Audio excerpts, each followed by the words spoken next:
बाद अपना खेत में रहियो खार छौड़ा भैंस घुसल को जे छेका वाला घास मैयो चोर ललको जे छेका वाला घास मैयो चोर ललको जे गलियो बकरी चरबे बाद अपना खेत में रहियो खार छौड़ा भैंस घुसल को जे छेका वाला घास मैयो चोर ललको जे छेका वाला घास मैयो चोर ललको जे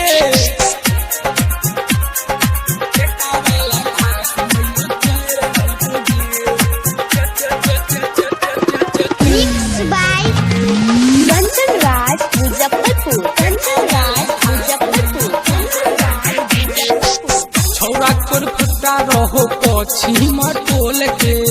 हमरा से कहे लगलो मिले यही भोर के छौरा कोर फुटा रहो पछी मटोल के हमरा से कहे लगलो मिले यही भोर के तुझे अपना आप का हीरो लागे एक नंबर के जीरो खेत में भैंस घुसल को जे छेका वाला घास मैयो चोर ललको जे छेका वाला घास मैयो चोर ललको जे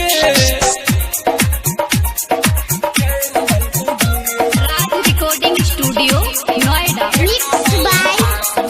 कंचन राज मुजफ्फरपुर कंचन राज मुजफ्फरपुर कंचन राज मुजफ्फरपुर मुखिया बोले बैसरा पंचो बोले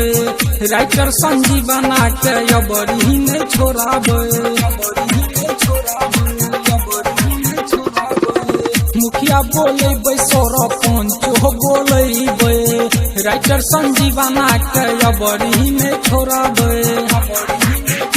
ओकर बिगड़ल जाय छै मोती राहुल से फाटल के छौती खेत में भैंस घुसल के जे छेका वाला घास मैयो चोर ललकै जे छेका वाला घास मैयो चोर ललकै जे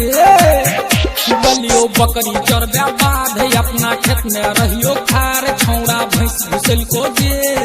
छेका वाला घास मैयो चोर ललको जे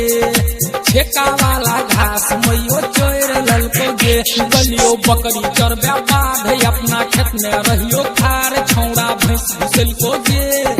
छेका वाला घास मैयो चोर ललको जे